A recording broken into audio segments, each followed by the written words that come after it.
இது நம்ம ஷோ பொட்டி வந்துருச்சு. ரீசெண்டாக நம்ம கவின் அவர்கள் நடிப்பில் எல்என் இயக்கத்தில் ஸ்டார் அப்படின்ற ஒரு படத்தோட ட்ரெய்லர் ரிலீஸ் ஆச்சு. ஸோ அந்த ட்ரெய்லருக்கான ரியாக்ஷன் ஏகப்பட்டது பார்த்துருப்பீங்க.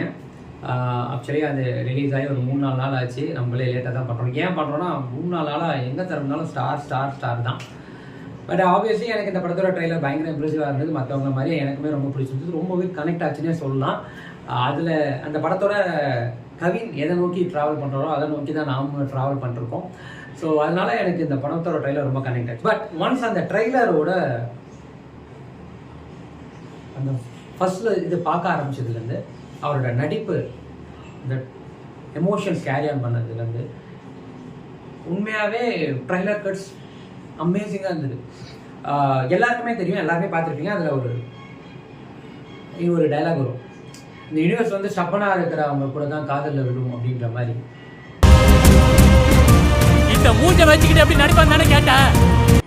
Seriously it was awesome. அது ஏன்னா அது ரொம்பவே வந்து நிறைய பேர் அதை நோக்கி தான் ட்ராவல் பண்ணுவாங்க. நம்மளுக்கு ஒரு பிடிச்ச விஷயம்னா ஏதோ ஒரு நம்பிக்கையில் ஏதோ ஒரு ஹோப்பில் தான் ட்ராவல் பண்ணுவோம். அது என்றைக்கோ நடந்துடும்ன்ற பெரும் நம்பிக்கையில் தான் அப்படி ட்ராவல் பண்ணிட்டு இருக்கிறவங்களுக்கு, ஹோப்பாக இருக்கிறவங்களுக்கு இந்த படத்தோட ட்ரெய்லர் அந்த டைலாக் உண்மையிலேயே ஒரு மிகப்பெரிய நம்பிக்கை கொடுக்குன்னு சொல்ல, ஒரு எனர்ஜி ட்ரிங்க் மாதிரி அது இருந்திருக்கும். அதுக்கப்புறம் அதில் கடைசியாக வரும் ஒரு டைலாக் வரும், வயது முதிர்ந்த போதிலும் வலிகள் மிகுந்த போதிலும் வலிமை குறைந்த போதிலும்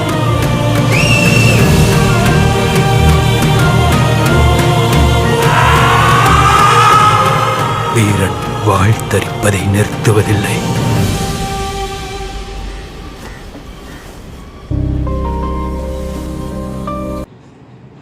அது கேட்குறப்ப ஒரு கூஸ் பம்ப்ஸ் வந்துங்க. அப்படிங்க அது கேளுங்க, அப்படியே ஒரு கூஸ் பம்ப்ஸ் இருக்கும். அது நம்மளுக்குள்ள ஏதோ பண்ணும். த்ரூ அவுட் த ட்ரைலர் கவினோட டிரான்ஸ்ஃபார்மேஷன், அவரோட கெட்டப்ஸாக இருக்கட்டும், அவரோட நடிப்பாக இருக்கட்டும், அவர் கத்துற சீனாக இருக்கட்டும், மூஞ்ச நீங்கள் பார்ப்பீங்கடா அப்படின்னு சொல்கிற அந்த சீனாக இருக்கட்டும், உண்மையாகவே ஸ்டார் இந்த மேக்கிங் அப்படின்றது உண்மைதான். கவின் வந்துட்டு ஆக்சுவலாக மற்ற அவருக்கு ஈக்குவலாக இருக்கிற நடிகர்கள் நடித்து வெளிவந்திருக்கிற படங்களை தாண்டி அவரோட படங்கள் ஒரு தனித்துவம் பெற்றிருக்குன்னே சொல்லலாம். பெருசாக அவர் 20 படம் பண்ணல, 2 படம் தான் உருப்படியாக பண்ணியிருக்காருன்னே சொல்லலாம். அவரோட இதில் வந்து லிஃப்ட்டும் இதுவும் தாதா தான் வந்து அவருக்கு ஒரு மிகப்பெரிய ஒரு ஐடி கார்டுனே சொல்லலாம். பட் அதை தாண்டி இந்த படம் அவரை அடுத்த கட்டத்துக்கு கொண்டு போகிறது பக்காவாக இருக்குது. அதில் மாற்று கருத்தே இல்லை.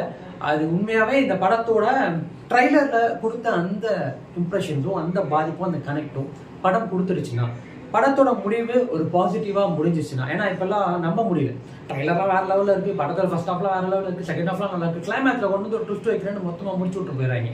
ஸோ அந்த மாதிரி இல்லாமல் இந்த படத்தில் என்ன மக்கள் எதிர்பார்ப்பாங்களோ அந்த பாசிட்டிவான ஒரு எண்டிங்கோட முடிஞ்சதுன்னா டெஃபினட்டாக 2024 இந்த படம் வந்து டாப் 10 வரும்ன்றதுக்கு வந்து மாற்று கருத்தே இல்லை. அது ட்ரைலர்லேயே நிறைய தெரிஞ்சதுன்னே சொல்லுவோம். அவங்களோட உழைப்பு நல்லா தெரிஞ்சது. டைரக்டருக்கு வந்து இது வந்து ஒரு கண்டிப்பாக ஜெயிக்க வேண்டிய படம். ஏன்னா நிறைய கான்ட்ரவர்சி அவர் ஃபேஸ் பண்ணியிருக்காரு. கவினுக்குமே வந்து இது 3ஆவது படம். 2 படம் ஆல்ரெடி மக்கள்கிட்ட நல்ல, ஒரு படம் ஓடிடி, 2வது படம் தியேட்டர்லையும் நல்ல ஒரு ரெஸ்பான்ஸு. ஸோ இந்த படம் கவினுக்கு வந்து ஒரு வேறு விதமான ஒரு தளத்துக்கு கொண்டு போகும். ஸோ இது வரைக்கும் அவர் வாங்கியிருக்கிறது நல்ல பேர். இந்த படம் வந்து நிறைய அவார்டுகளை வாங்கி குமிக்கும்ன்றதுக்கு நிறைய நம்பிக்கை இருக்குது. அதே மாதிரி இவனோட இசை பாடல்கள் இன்னுமே பெருசாக என்னை ஈர்க்கலை. பட் படத்தோட பார்க்குறப்போ கண்டிப்பாக அது கனெக்ட் ஆகும்னு ஒரு பெரும் நம்பிக்கை இருக்குது. அதை தாண்டி மற்ற கேஸ்ட் அண்ட் க்ரூ எல்லாமே சிறப்பாக செயல்பட்டால் இந்த படம் 2024 மாபெரும் வெற்றி படம் அமையும்ன்றதுல சந்தேகமே இல்லைங்க. ஸோ எனக்கு இந்த ஸ்டார் May 10th கண்டிப்பாக ஃபர்ஸ்ட் ஷோ நான் போகிறேன். ஸோ நீங்கள் இந்த படம் ட்ரைலர் பார்த்துட்டு உங்களுக்கு எவ்வளோ இம்ப்ரெசிவாக இருந்தது, உங்களுக்கு என்ன பிடிச்சிருந்து, உங்களுக்கு இந்த படத்தில் எதனால எப்போயாச்சும் கனெக்ட் ஆச்சா அப்படின்றத கமெண்ட் செக்ஷனில் சொல்லுங்கள். ஸோ மீண்டும் அடுத்த வாரம் வேறு ஒரு ட்ரைலர் இல்லை வேறு ஒரு டீசரோட போட்டி வந்தாச்சு. ஸோ அவங்கள சந்திக்கிறேன். அண்டில் தென் பை ஃப்ரம் உங்கள் விஜய் ராதகன்.